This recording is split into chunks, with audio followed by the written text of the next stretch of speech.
दोस्तों, आप सभी का फिर से टीवीएल कोचिंग के इस यूट्यूब प्रोग्राम में बहुत बहुत स्वागत है। तो दोस्तों, आज के इस वीडियो में हम लोग 2016 एंट्रेंस एग्जाम के जो भी मैथ के पास पूछे गए थे उसका टाइप 4 देखने वाले हैं। इसके पहले हम लोग टाइप 1, 2, 3 तक यानी कि 1 से लेकर 30 तक के क्वेश्चन को क्लियर कर चुके हैं। लेकिन आज के इस वीडियो में हम लोग 30 से लेकर 40 तक के क्वेश्चन को करने वाले हैं और देखेंगे कि 30 से 40 के बीच में जो भी क्वेश्चन है वो किस प्रकार का है और वो उसका बनाने का तरीका क्या है, उसका कॉन्सेप्ट क्या है, उन सभी कॉन्सेप्ट के बारे में पूरा डिस्कस इस वीडियो में हम लोग करने वाले हैं। तो आई होप आप इस वीडियो को अंत तक जरूर देखिएगा, क्योंकि ये भी जो वीडियो है आपके एग्जाम के व्यू से काफ़ी महत्वपूर्ण है। क्योंकि जब आपका प्रैक्टिस टू प्रैक्टिस जब जारी रहेगा तो आप एग्जाम में अच्छा कर गुजरने का मतलब 100% ये रखिएगा। क्योंकि जब भी आपका प्रैक्टिस जब रहता है तो आप एग्जाम में अच्छा कर पाते हैं। आप किसी भी व्यक्ति को देखिएगा, कोई भी व्यक्ति किसी भी काम में सक्सेस हुआ है तो उसके पीछे उसका प्रैक्टिस जो है काफ़ी मायने रखता है। ओके, तो चलिए शुरू करते हैं और देखते हैं हमारा टाइप 4 का यानी कि 31 नंबर क्वेश्चन जो है वो क्या है। तो और हाँ दोस्तों, यदि आप हमारे चैनल पर नए हैं तो हमारी तरफ से आपसे एक रिक्वेस्ट है कि प्लीज़ हमारे चैनल को सब्सक्राइब करके बेल आइकन को ऑन जरूर कर लीजिएगा, ताकि आने वाले वीडियो का हर नोटिफिकेशन सबसे पहले आप तक जाएगा और आप आसानी से हमारे हर वीडियो को देख पाइएगा। तो चलिए शुरू करते हैं और देखते हैं क्वेश्चन क्या है। तो दोस्तों, आप स्क्रीन पे क्वेश्चन को देख पा रहे होंगे। तो हमारा जो है 31 नंबर क्वेश्चन क्या है, आप पढ़ें तो क्या बोल रहा है कि एक लंब वृत्तीय शंकु है जिसकी त्रिज्या 5 सेंटीमीटर और ऊंचाई 12 सेंटीमीटर है। शंकु के संपूर्ण पृष्ठ का क्षेत्रफल क्या होगा, ये आपको फाइंड आउट करने के लिए बोल रहा है। तो आपको एक शंकु दे रखा हुआ है, ये आपका शंकु है। इसी तरह ना शंकु रहता है जी, आप 10th में पढ़े होंगे तो आप जानते होंगे कि शंकु कैसा होता है। ओके, ये शंकु होता है, हम इसको एक लंब यहाँ से डाल देते हैं। ओके, अब देखिए इसमें जो त्रिज्या है ये वाला जो है आपका यहाँ से यहाँ तक, ये वाला त्रिज्या जो है आपका आर, और ये दे रखा हुआ है, कितना दे रखा हुआ है 5 सेंटीमीटर। ये कितना दे रखा हुआ है 5 सेंटीमीटर आपको त्रिज्या दे रखा हुआ है। ओके, यहाँ पे दिख नहीं रहा क्या, थोड़ा सा और इधर बना लेते हैं। चलिए यहाँ पे थोड़ा सा बना लेते हैं, लीजिए ये आपका एक शंकु हो गया, लंबवृत्तीय शंकु हो गया। ओके, अब देखिए ये आपका त्रिज्या यहाँ से यहाँ तक होता है और ये कितना दे रखा हुआ है आपका 5 सेंटीमीटर दे रखा हुआ है। ओके, और क्या दे रखा हुआ है आपका जो इस शंकु का ऊंचाई जो है ये आपका हाइट होता है, ये आपका ऊंचाई होता है, और ये आपको दे रखा हुआ है क्या 12 दे रखा हुआ है, 12 सेंटीमीटर दे रखा हुआ है। तो आपसे पूछ क्या रहा है कि संपूर्ण पृष्ठीय क्षेत्रफल क्या होता है। तो काफ़ी सिंपल क्वेश्चन है। यदि आपको ये संपूर्ण पृष्ठीय क्षेत्रफल का फॉर्मूला याद है तो आप आसानी से कर सकते हैं। तो शंकु का संपूर्ण पृष्ठीय क्षेत्रफल क्या होता है, तो शंकु का यदि लिखा जाए, शंकु का संपूर्ण पृष्ठीय क्षेत्रफल तो आपका क्या होता है pi r into r plus l होता है। और ये एल जो है आपका क्या होता है तिर्यक ऊंचाई होता है। क्या होता है, ये एल आपका तिर्यक ऊंचाई होता है और ये एल यानी कि ये वाला होता है। तो यहाँ पे आप देखिएगा तो एक समकोण त्रिभुज क्रिएट हो रहा है कि नहीं। तो ये त्रिभुज में आपका देख रहा होगा कि ये जो है आपका ये समकोण है, तो इसके सामने वाले भुजा कर्ण हो गया, तो ये कर्ण हो गया, ये आधार हो गया, ये आपका लंब हो गया। तो ये आपका 12 दे रखा हुआ है लंब, आधार आपका त्रिज्या 5 सेंटीमीटर दे रखा हुआ है। इसको आपको फाइंड आउट करना है। तो इसको आपको फाइंड आउट करने के लिए पाइथागोरस प्रमेय से आप क्या कीजिएगा, इसका एल स्क्वायर इक्वल टू आप क्या कीजिएगा, इसका स्क्वायर और इसका स्क्वायर को जोड़ दीजिएगा, यानी कि 12 का स्क्वायर प्लस में 5 का स्क्वायर, रूट है स्क्वायर है इधर जाएगा तो क्या हो जाएगा रूट हो जाएगा। अब देखिए यहाँ पे 12 का स्क्वायर 144 हो जाएगा और यहाँ पे 50 25 हो जाएगा, यानी कि 169। 144 और 25 जोड़ेंगे तो कितना हो जाएगा 169, वो भी रूट के अंडर। तो 169 का वर्गमूल अब कितना होता है 13 होता है। तो आपका एल बराबर आपका कितना हो गया 13 आ गया, नीचे दिख रहा है ना जी, हाँ दिख रहा है। तो एल बराबर आपका 13 आ गया। ओके, तो जब यहाँ पे आपका एल बराबर 13 आ गया तो आप यहाँ से एल का मान रख देंगे, आर का मान दिए रखा है तो आप आसानी से इसको निकाल सकते हैं। अब तो यहाँ पे पाई है तो पाई और आर के जगह पर आपका क्या रखना है 5 रखना है। तो 5 गुना में और इंटू में, फिर आर के जगह पर 5 और उसके बाद एल के जगह पर 13, तो 13 रख देते हैं। अब उसके बाद आगे बढ़ाएंगे तो पाई इंटू 5 और यहाँ पे 5 और 13 कितना हो जाएगा 18 हो जाएगा। तो यहाँ पे 18 हो गया। अब इसमें 18 में 5 से गुना कर देंगे तो 18 25 90 और 90 पाई। देखते हैं ऑप्शन दे रखा हुआ है कि नहीं। तो जी हाँ दोस्तों, 90 पाई जो है ऑप्शन नंबर ए में ही दे रखा हुआ है, इसलिए option number A is correct answer for this question हो जाएगा। तो आई होप आपको ये क्वेश्चन समझ में आ गया होगा। यहाँ पे कुछ भी नहीं करना था, आपको संपूर्ण पृष्ठीय क्षेत्रफल का जो है फॉर्मूला यूज करना था। उसमें हम लोग देख रहे हैं कि यहाँ पे तिर्यक ऊंचाई आ रहा है, और ये तिर्यक ऊंचाई होता क्या है, ये वाला होता है, और ये आपको दे नहीं रखा हुआ है। जब ये नहीं दे रखा हुआ है तो ये समकोण त्रिभुज से पाइथागोरस प्रमेय से आप आसानी से एल बराबर यानी कि तिर्यक ऊंचाई निकाल सकते हैं। और जब निकल जाएगा तो यहाँ पे वैल्यू को पुट करके आप आराम से इसका आंसर फाइंड कर सकते हैं। तो आई होप आपको ये क्वेश्चन समझ में आ गया होगा। तो चलिए अगले प्रश्न की तरफ देखते हैं और देखते हैं अगला नेक्स्ट क्वेश्चन क्या है। तो दोस्तों यदि अगले क्वेश्चन की बात करें तो अगला क्वेश्चन 32 नंबर क्वेश्चन आप स्क्रीन पर देख पा रहे होंगे। आपका बोल रहा है क्या कि यदि नीचे दी गई सारणी का माध्य 15 है तो आपको P का मान होगा, यानी कि P का मान फाइंड आउट करना है। तो फर्स्ट ऑफ ऑल हम बोर्ड को यहाँ पे क्लीन कर लेते हैं। तो यदि दोस्तों आप क्वेश्चन में देखिएगा तो क्वेश्चन में जो है आपका P का वैल्यू फाइंड आउट करने के लिए बोल रहा है, लेकिन आपको माध्य दे रखा हुआ है। यदि आप यहाँ पे देख पा रहे होंगे तो हम इसी प्रकार सारणी दे रखा हुआ है, और इसका जो माध्य है वो भी आपको दे रखा हुआ है। माध्य कितना दे रखा हुआ है, आपका 15 दे रखा हुआ है। और यहाँ पे आपको याद होगा जब हमने एवरेज पढ़ाया था आपको औसत, तो औसत में हमने बताया था कि औसत का मतलब ही माध्य होता है और माध्य का मतलब ही औसत होता है। ओके, तो दोनों का मीन मतलब एक ही होता है। ओके, तो औसत का फॉर्मूला हमने क्या बताया था, या फिर माध्य का फॉर्मूला क्या होता है, तो माध्य का फॉर्मूला क्या होता है, कुल जो प्रेक्षण है उन सभी प्रेक्षणों का योग, जितना भी नंबर यदि सीरीज में दे रखा हुआ है उन सभी नंबरों का योग और बटा वो नंबर कितना बार आया है उतना की संख्या, यानी कितना बार है उससे भाग कर दीजिएगा तो वो आपका माध्य हो जाएगा। यानी कि आपका प्रेक्षणों का योग और बटा प्रेक्षणों की संख्या, ये होता है आपका फॉर्मूला। तो प्रेक्षणों का योग क्या होता है, प्रेक्षणों का योग, माध्य बराबर आपका प्रेक्षणों का योग होता है। लिख लेते हैं प्रेक्षणों का योग। ओके, और बटा प्रेक्षणों की संख्या, प्रेक्षणों की संख्या। ओके, अब देखिए इतना हो गया, और ये माध्य का फॉर्मूला हो गया, और माध्य बराबर आपको 15 दे रखा हुआ है तो 15 लिख लीजिए। ओके, आई होप कि आप समझ पा रहे होंगे। तो चलिए अब इसको आगे बढ़ाएंगे। तो प्रेक्षणों का योग, तो आप यहाँ पे देखिएगा तो ये x जो है 5, 10, 15, 20, 25 करके देखा हुआ है, और फंक्शन f जो दे रखा हुआ है, फलन इसको बोल सकते हैं या फंक्शन बोल सकते हैं, ये क्या दे रखा हुआ है 6, P, 6, 10 और 5। यानी कि आपका जो 5 वाला जो नंबर है ये कितना बार आया है, 6 बार आया है। 10 वाला नंबर P बार आया है, 15 वाला नंबर 6 बार आया है, 20 वाला नंबर 10 बार आया है, और 25 वाला नंबर 5 बार आया है। तो आप यहाँ पे देखिएगा तो आपको बोला जाएगा कि प्रेक्षणों का योग बताइए। तो प्रेक्षणों का योग का मतलब क्या, 5 तो 6 वाले आया है, तो 5 में 6 से गुना करेंगे तो 5 6 30, और उसके बाद फिर प्लस में 10 P बार आया है तो 10 में P से गुना करेंगे तो 10 P, और उसके बाद 15 6 बार आया है तो 15 6 90, यानी कि आपका 5 6 बार आया है तो आप क्या करिएगा 5 में 6 से गुना कर दीजिएगा, उसके बाद प्लस कीजिएगा। 10 P बार आया है तो 10 में P से गुना कीजिएगा, उसके बाद प्लस कीजिएगा। 15 6 बार आया है तो 15 में 6 से गुना कीजिएगा, और उसके बाद प्लस कीजिएगा। 20 10 बार आया है तो 20 में 10 से गुना कीजिएगा, उसके बाद प्लस कीजिएगा। और 25 5 बार आया है तो 25 में 5 से गुना कीजिएगा, उसके बाद आपका बट्टा में कीजिएगा। ओके, सब हो गया, ये पूरा हो गया।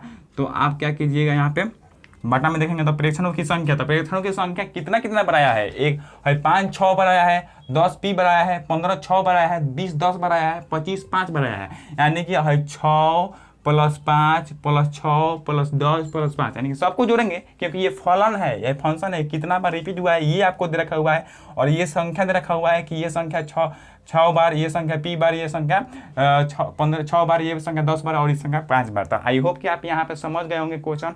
तो हम आगे करते हैं। ओके, तो इन सबको हम बटा में क्या कर देंगे, प्रेक्षणों की संख्या बोल रहा है तो प्रेक्षणों की संख्या का मतलब इस सबको क्या कर देंगे, ऐड कर लेंगे। तो 6 आप प्लस में P, आप प्लस में फिर 6, आप प्लस में फिर यहाँ पे 10 है तो 10, आप प्लस में यहाँ पे 5 है तो 5, सब हो गया। 6 P 6 10 5 सब हो गया। अब इसका माध्य जो है आपको दे रखा हुआ है, कितना दे रखा हुआ है, आपका 15 दे रखा हुआ है, तो ये 15 के बराबर हो गया।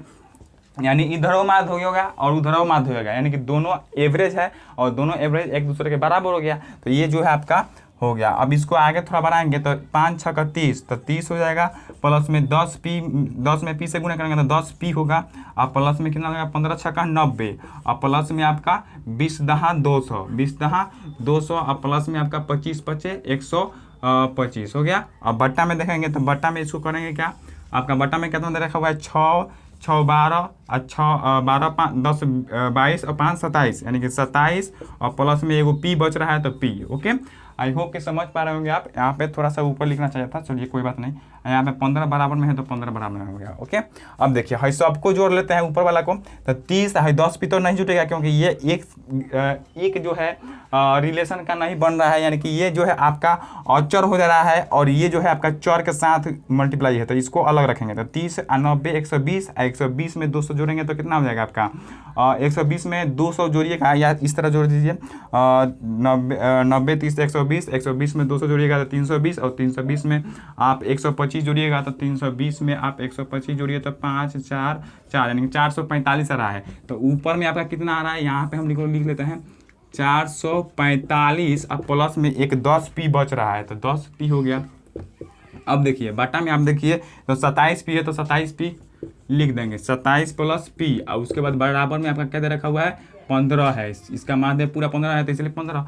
अब यहाँ पे तिरछा तिरछी गुना कर लेते हैं, तो तिरछा तिरछी गुना करेंगे तो यहाँ पे आपका कितना है 445 है, तो 445 प्लस में 10 पी है तो 10 पी, और तिरछा में गुना करेंगे तो 15 में दोनों से गुना हो जाएगा, तो आप 27 में 15 से गुना कीजिएगा तो कितना होगा, 27 में 15 से गुना कर लेते हैं तो 15 7 75 105, और उसके बाद यहाँ पे 15 दूना 30 हो गया। हाँ, अब यहाँ पे ऐड कर लेंगे तब 5 हो जाएगा, ये 0 यहाँ पे 4, यानी कि 405 आ रहा है, तो यहाँ पे आपका 405 हो गया।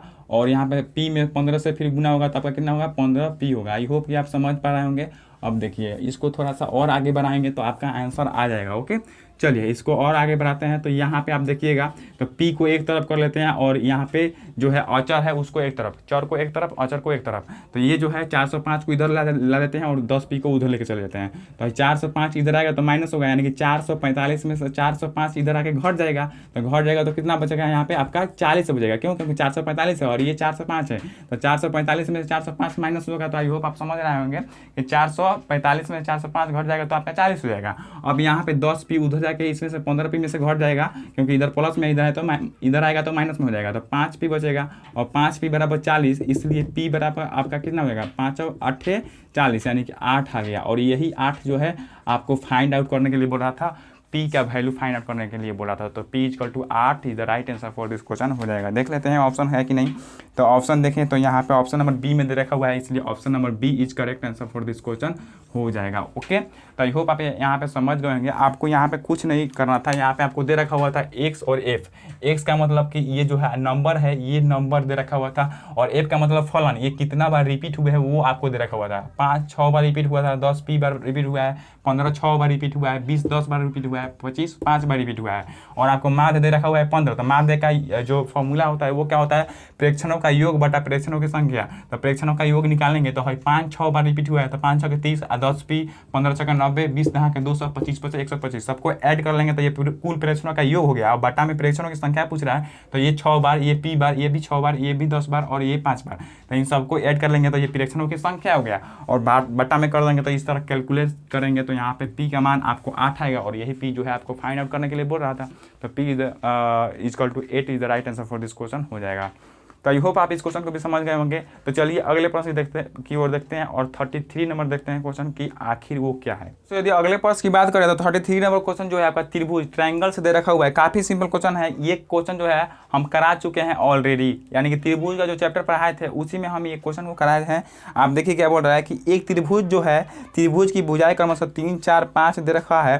तो त्रिभुज होगा, त्रिभुज क्या होगा, समकोण होगा, समद्विबाहु होगा, न्यूनकोण होगा या अधिकोण होगा। ये आपको जो है आपको पहचान करना है कि कैसा होगा त्रिभुज। तो आपको भुजा जो दे रखा हुआ है वो क्या दे रखा हुआ है, 3 4 और 5। अब जब भी हम बोले थे कि त्रिभुज की पहचान की बात आए तो आपको समकोण त्रिभुज यानी कि कोण से संबंधित त्रिभुज को जांच करना होगा। तो आप क्या कीजिएगा, बड़ा वाला जो इसमें से सबसे बड़ा वाला जो भुजा होगा, तो सबसे बड़ा वाला भुजा क्या है 5, उसका स्क्वायर कर दीजिएगा और उसका स्क्वायर करके दोनों का स्क्वायर के योगफल को देखिएगा। यदि दोनों का स्क्वायर का योगफल जो है आपका बराबर आ जाएगा तो वो त्रिभुज क्या हो जाएगा, समकोण होगा। क्या होगा, समकोण होगा। तो यहाँ पे देखिएगा तो 5 का स्क्वायर 50 25 हो गया, और यहाँ पे तितरी का 9 और प्लस में चौका 16। तो यहाँ पे आप 9 और 16 जोड़िएगा तो 25 आ गया, और इधरों आपका 25 आ गया, यानी कि ये जो सेटिस्फाई कर रहा है तो इस इसलिए त्रिभुज जो होगा क्या होगा, समकोण त्रिभुज होगा।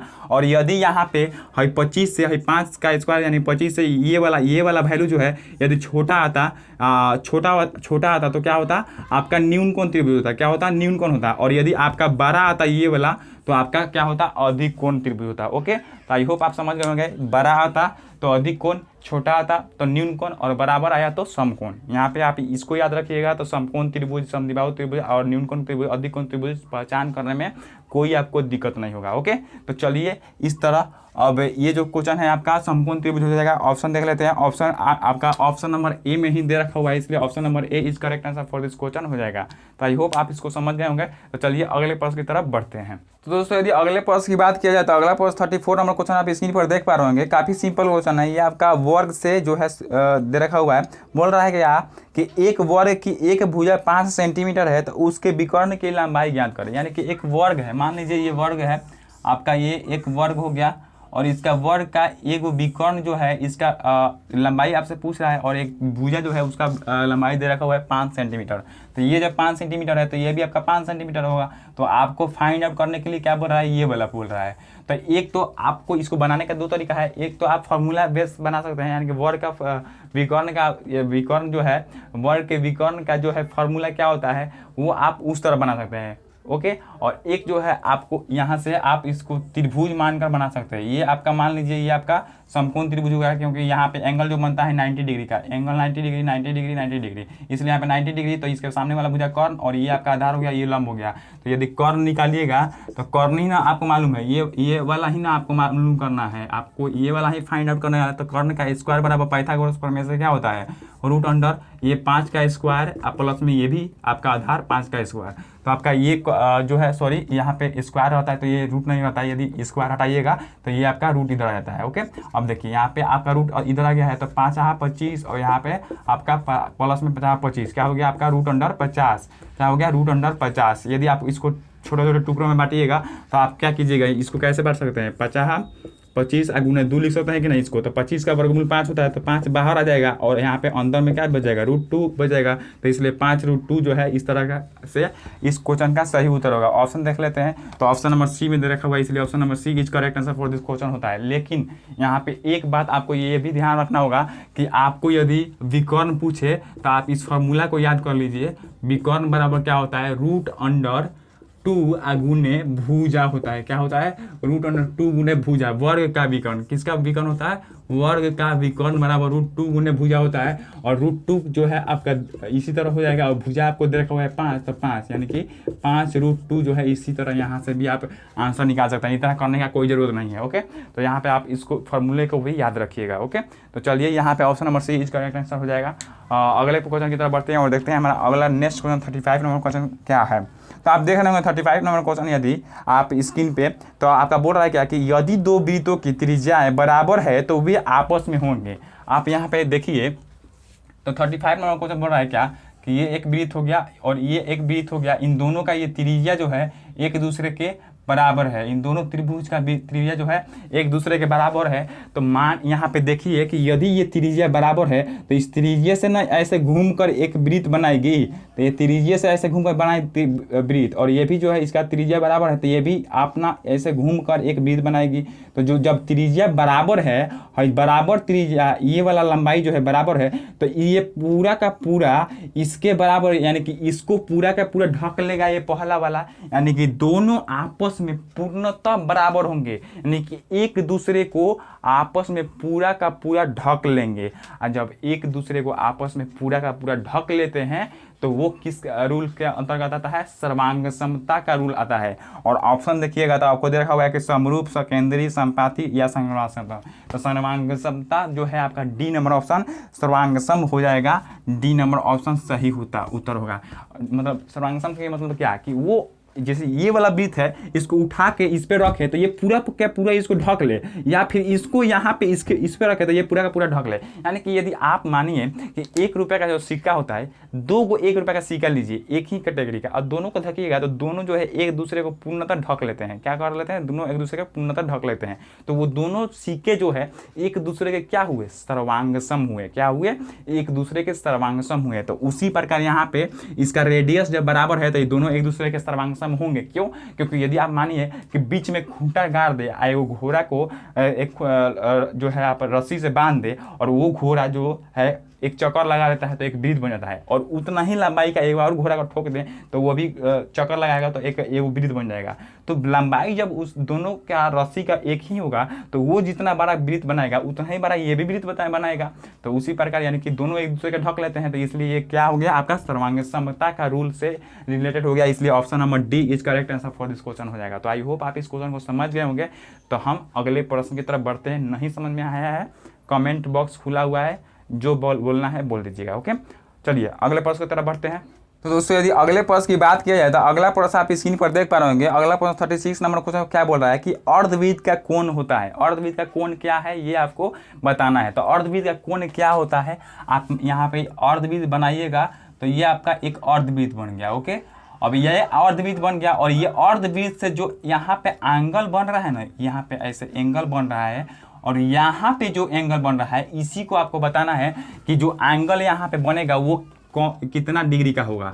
यानी कि ये जो है आपका ऑप्शन देखें तो आपको न्यून कोण, अधिक कोण, समकोण और ऋजु कोण के अंतर्गत दे रखा हुआ है। तो इसमें आप यदि इस एंगल का पहचान कर लेते हैं तो आप आसानी से बता देंगे कि कितना कौन सा त्रिभुज है या कुछ भी। ओके, तो यहाँ पे जो है बनेगा, यहाँ पे यदि आप और आपको हम वृत्त में पढ़ाए थे और आप पढ़े होंगे या देखे होंगे उसको, और नहीं देखे हैं तो डिस्क्रिप्शन बॉक्स में लिंक है या फिर प्ले लिस्ट में जाकर जरूर देखिएगा। ओके, क्योंकि वृत्त वाला चैप्टर, त्रिभुज वाला चैप्टर काफ़ी महत्वपूर्ण है इस एंट्रेंस एग्जाम के लिए। ओके, अब आप हमारा बात को जितना समझिए, हम जो बोलते हैं एकदम सही बोलते हैं। ओके, आप प्रैक्टिस सेट मार रहे हैं, प्रीवियस सेट कर रहे हैं, जाकर देख लीजिएगा वो कितना बार त्रिभुज और वृत्त से रिलेटेड क्वेश्चन आते हैं, यदि हमारे बातों पर विश्वास नहीं है तो। ओके, चलिए अब यहाँ पे आपको हमने बताया था कि वृत्त में जब यहाँ से यानी कि वृत्त के व्यास से, तो ये आपका एक वृत्त का व्यास है ना, है अर्धवृत्त है, तो मान लीजिए अर्धवृत्त है तो ये आपका व्यास ही है, और व्यास से जब ऐसे त्रिभुज बनता है तो यहाँ पे जो एंगल बनता है वो आपका कितना डिग्री का बनता है, 90 डिग्री का बनता है एंगल। अब जब ये 90 डिग्री का जब एक एंगल बन गया त्रिभुज में, और ये जो इस त्रिभुज का क्या नाम रखिए, ABC नाम रख दीजिए, तो ये ABC त्रिभुज कैसा हो जाएगा आपका 90 डिग्री का एंगल एगो बन गया, तो ये कैसा त्रिभुज होगा, समकोण होगा, और यही जो है इस प्रश्न का सही उत्तर होगा। तो यहाँ पे ऐसे बोले तो यहाँ पे कोण को एंगल को देखिएगा, एंगल कितना बन रहा है, 90 डिग्री बन रहा है तो समकोण। यदि 80 डिग्री बनता है या 90 डिग्री से अधिक का बनता तो वो अधिक कोण हो जाता, और 90 डिग्री से कम का बनता वो तो न्यून कोण हो जाता। आई होप हमारी बातों को आप समझ गए होंगे। तो यहाँ पे आपका ऑप्शन नंबर जो है समकोण, option number C is correct answer for this question हो जाएगा। ओके, चलिए अगले प्रश्न की तरफ बढ़ लेते हैं। तो अगला प्रश्न जो है आपका सेट से है, समुच्चय से है, जो 11th चैप्टर में आपको पढ़ाया जाता है। तो 11th में जो है ये आप पढ़े होंगे, आसानी पूर्वक आप इसको बना सकते हैं यदि अच्छी तरह से पढ़े हैं तब। ओके, चलिए तो 37 नंबर क्वेश्चन देख लेते हैं। 37 नंबर क्वेश्चन क्या बोल रहा है कि यदि ए इक्वल टू इतना हो तो निम्नलिखित में से कौन सा कथन सत्य है। यानी कि ए जो है आपका एक सेट दे रखा हुआ है, एक सेट दे रखा हुआ है, ए इक्वल टू आपका 1 दे रखा हुआ है, उसके बाद फिर से यहाँ पे ब्रैकेट दे रखा हुआ है, और 2 और 3 एगो में दे रखा हुआ है, तो यहाँ पे, और उसके बाद यहाँ पे 5 दे रखा हुआ है। ओके, अब बोल रहा है क्या, आपको ऑप्शन दे रखा हुआ है और ऑप्शन में बोल रहा है कि कौन सा ऑप्शन जो है आपका असत्य है, यानी कि गलत आपको ऑप्शन दे रखा हुआ है, कौन सा ये आपको चूज करना है। तो अब 1 बाई 1 करके हम लोग ऑप्शन को देखते हैं कि कौन कौन ऑप्शन सही है और कौन जो है ऑप्शन गलत है। तो यदि आप ऑप्शन नंबर ए को देखिएगा तो ऑप्शन नंबर ए जो है क्या बोल रहा है कि 2, 3 बिलोंग्स टू ए, इसको आप क्या पढ़ते हैं, belongs to A. Option number A दे रखा हुआ है। ऑप्शन नंबर बी क्या दे रखा हुआ है आपका 2, 3 आपका बिलोंग्स टू ए, इसी तरह दे रखा हुआ है। और यहाँ पे आपका सी नंबर में क्या देखा हुआ है आपका 3 जो है उप समुच्चय है किसका, ए का। और ऑप्शन नंबर डी क्या दे रखा हुआ है आपका 5 जो है आपका उप समुच्चय है किसका, ए का। तो यहाँ पे आप देखिएगा ऑप्शन नंबर डी को से स्टार्ट करते हैं। तो ऑप्शन नंबर डी 5 जो है उप समुच्चय है ए का। तो जी हाँ दोस्तों, ए में जो है ए का सेट जो है इसमें 5 है, तो ये तो उप समुच्चय होगा, तो ये आपका सही है, ये गलत नहीं है। आसानी पूर्वक यदि आप पढ़े हैं तो यहाँ से आप आसानी से समझ सकते हैं, लेकिन यदि आप सेट नहीं पढ़े हैं तो थोड़ा सा प्रॉब्लम क्रिएट होगा, लेकिन यदि बारीकी से समझेंगे तो आप समझ जाएंगे। 5 है यहाँ पे, तो 5 बोला है कि ये इसका उप समुच्चय है, यानी कि 5 जो है इसमें है, ए में 5 है इसलिए है, तो सही है। अब देखिए ये 3 बोल रहा है कि 3 ए में है, जी हाँ 3 है, 3 जो है उप समुच्चय ए का है। जी हाँ दोस्तों, 3 उप समुच्चय है। यदि इसका उप समुच्चय निकाले ना तो 3 भी उप समुच्चय होगा ए का। ओके, अब यहाँ पे देखिए 2 और 3 जो है बिलोंग्स टू ए, यानी कि 2 3, उसके बाद ब्रैकेट, फिर ब्रैकेट दे रखा हुआ है, यानी कि 2 3 जो है एगो अवयव है और ये अवयव जो है ए में स्थित है, यानी कि बिलोंग्स टू ए, यानी कि ए में स्थित है। तो ये भी सही है, ये भी सही है, ये भी सही हो गया। अब ऑप्शन नंबर ए को देख लेते हैं। तो ऑप्शन नंबर ए बोल रहा है कि 2 3 बिलोंग्स टू ए।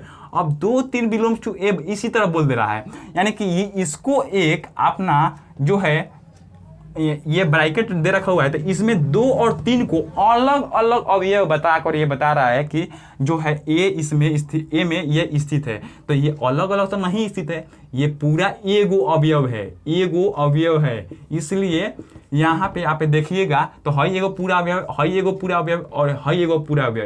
ये नहीं है कि हई एगो और फिर एगो हई, एगो हई, एगो हई, इस तरह नहीं है। हई पूरा को ब्रैकेट के अंदर क्लोज किया हुआ है, इसलिए ये पूरा जो है एगो अवयव होगा। और इसको यहाँ पे ए नंबर ऑप्शन में बता रहा है क्या कि 2 और 3 जो अवयव है ए में स्थित है। तो 2 और 3, तो 2 3 बात बोल रहा है, तो ये तो एक साथ नहीं स्थित है। यदि आपको यहाँ से एक ब्रैकेट ऐसे करके बोलता है कि 2 3 वाला जो अवयव है ये ए में स्थित है, तो आपका यहाँ पे सही है, सही होता है। लेकिन यहाँ पे एक ब्रैकेट नहीं दे रखा हुआ है, सिर्फ एक ब्रैकेट बोल रहा है और उसके अंदर 2 और 3, यानी कि 2 अवयव को दर्शा रहा है। तो यहाँ पे 2 अवयव तो नहीं है, 2 3, इसलिए यहाँ पे ए नंबर ऑप्शन गलत होगा और यही जो है आपका राइट आंसर होगा। असत्य चूज करना था, तो इसलिए आपका option number A is correct answer for this question हो जाएगा। असत्य जो है आपका ऑप्शन नंबर ए है। ओके, चलिए अगले प्रश्न की तरफ बढ़ते हैं और देखते हैं हमारा अगला प्रश्न जो है क्या है। तो दोस्तों यदि आप अगला प्रश्न 38 नंबर क्वेश्चन स्क्रीन पर देख पा रहे होंगे, तो निम्नलिखित में से बोल रहा है क्या कि निम्नलिखित में से कौन सी अपरिमेय संख्या है, अपरिमेय संख्या बताना है। अब देखिए ऑप्शन नंबर ए देखिएगा तो 0.14, तो ये तो आपका वैल्यू दे रखा हुआ है, उसके बाद तो कुछ भी नहीं है, यानी कि 14 ये तो जो है आपका इसका पूरा मान दे रखा हुआ है, ये अशांत वगैरह कुछ भी नहीं है, इसलिए आपका ये ऑप्शन नंबर सही है, ये अपरिमेय संख्या नहीं है। 2 नंबर ऑप्शन देख लेते हैं। 2 नंबर में बोल रहा है क्या कि 0.1416 और 16 पे रेखिंग दे रखा हुआ है, तो 16 पर रेखिंग मतलब 16 आते रह जाएगा। तो ये तो आपको मालूम है ना जी कि 16 आते रह रहा है। ऑप्शन नंबर सी देख ले रहे हैं, तो 0.1416 इस तरह का है और 1416 पर रेखिंग दे रखा हुआ है, यानी कि 1416 यानी कि इसी तरह आते रह रहा है। तो ये भी तो आपको मालूम है कि ये भी जो है रिपीट हो रहा है, तो ये भी जो है आपका अपरिमेय नहीं होगा, परिमेय ही होगा। लेकिन ऑप्शन नंबर डी देख रहे हैं तो आपका दे रखा हुआ है क्या कि 0.1014 फिर 0014 फिर 0014 फिर आपका जो है इसके बाद 4 गो 0 आएगा, उसके बाद 5 गो 0 आएगा, उसके बाद 6 गो 0 आएगा, यानी कि बढ़ते जा रहा है, चेंजिंग होते जा रहा है। तो जब चेंजिंग होते जा रहा है इसलिए ऑप्शन नंबर डी जो है आपका सही उत्तर होगा। लेकिन ऑप्शन नंबर बी में देख रहे हैं कि चेंजिंग नहीं हो रहा है और ऑप्शन नंबर सी में भी देख रहे हैं कि चेंजिंग नहीं हो रहा है, 1416 रिपीट होते रह रहा है, यानी कि चेंजिंग कुछ नहीं हो रहा है, उतना ही रिपीट हो रहा है। लेकिन ऑप्शन नंबर डी में पहले 2 गो 0, उसके बाद 3 गो 0, उसके बाद 4 गो 0, उसके बाद 5 गो 0, इस तरह रिपीट होते जा रहा है। ऑप्शन आप देख रहे होंगे सही से, तो आप यहाँ पे देख सकते हैं ऑप्शन नंबर डी जो है इस प्रश्न का सही उत्तर होगा और परिमेय संख्या जो है आपका ऑप्शन नंबर डी होगा। ओके, तो चलिए आप यहाँ पे समझ गए होंगे, तो अगले प्रश्न की तरफ बढ़ते हैं और अगला प्रश्न देख लेते हैं। तो 39 नंबर क्वेश्चन जो बोल रहा है आपका सेकेंड लास्ट, इस सेशन का सेकेंड लास्ट क्वेश्चन है आपका। 39 नंबर क्वेश्चन बोल रहा है कि हर का परिमेयकरण करने पर इतना हो जाता है, यानी कि आपका हर का परिमेय करने पर इतना हो जाता है। तो यानी कि आपको एक वैल्यू दे रखा है 1 प्लस √2 बट्टा में 3 - 2√2 को आप हर परिमेयकरण कीजिए, उसके बाद जो वैल्यू है वो कितना आएगा वही आपको बताना है। काफ़ी सिंपल क्वेश्चन है। चलिए पहले इसको मिटा लेते हैं।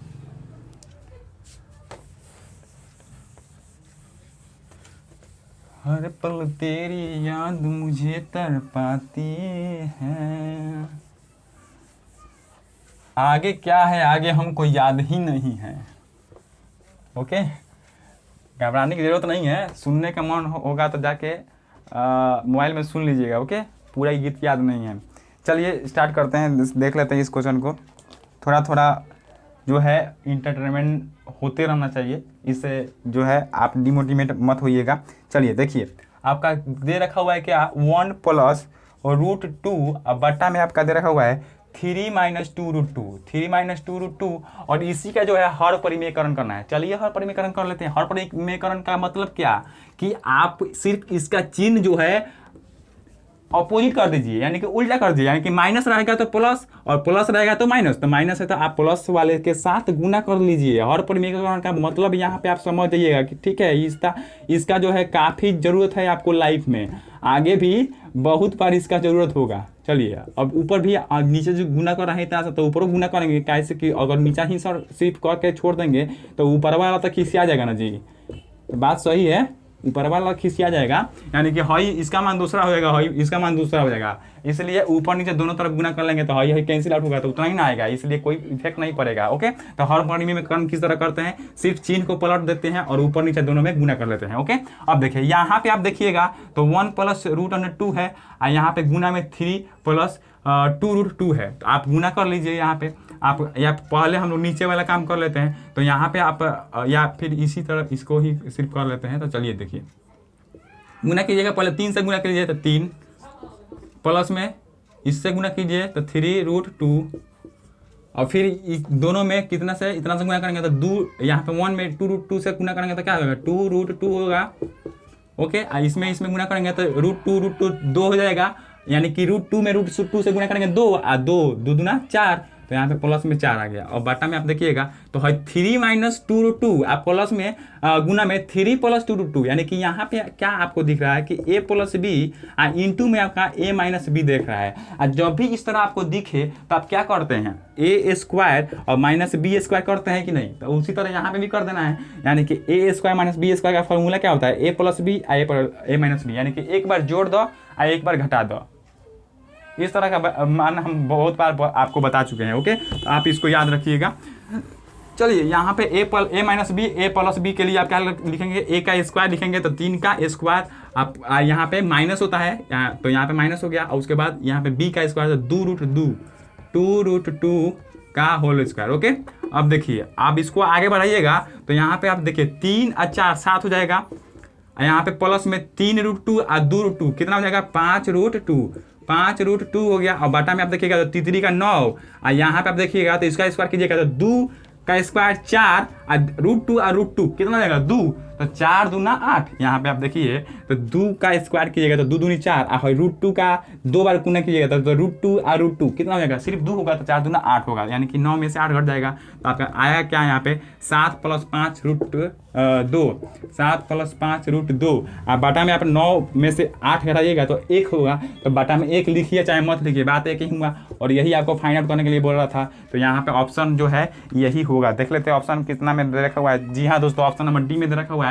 इसलिए option number D is correct answer for this question हो जाएगा। तो 7 + 5√2 जो है इस प्रश्न का सही उत्तर होगा। तो आई होप आप इस प्रश्न को भी समझ गए होंगे। हर परिमीकरण करने के लिए बोला था, और जब भी आपको हर परिमीकरण करने के लिए बोले तो आप सिर्फ नीचे वाला वैल्यू देखिएगा, और नीचे वाला देखिएगा कि माइनस में है कि प्लस में, सिर्फ प्लस में रहेगा तो माइनस लेकर चलिएगा, माइनस में रहेगा तो प्लस को लेकर चलिएगा, और नीचे ऊपर दोनों में गुना कर दीजिएगा, और जो आएगा वो आपका हर परिमीकरण के बाद जो है आंसर आएगा। ओके, तो चलिए अगले प्रश्न की तरफ देखते हैं, और आज के इस सेशन के लास्ट क्वेश्चन को भी देख लेते हैं कि आपका 14 नंबर क्वेश्चन जो है क्या है। तो दोस्तों यदि अगले प्रश्न की बात करें तो अगला प्रश्न आपका आज का इस सेशन का लास्ट क्वेश्चन जो है 14 नंबर क्वेश्चन आपको दे रखा हुआ है क्या, कि यदि x + y + z = 9 हो तथा xy + yz + zx = 23 हो, तो आपका x³ + y³ + z³ - 3xy का मान क्या होगा, ये आपको फाइंड आउट करना है। काफ़ी सिंपल क्वेश्चन है। चलिए पहले हम लोग को जो फाइंड आउट करना है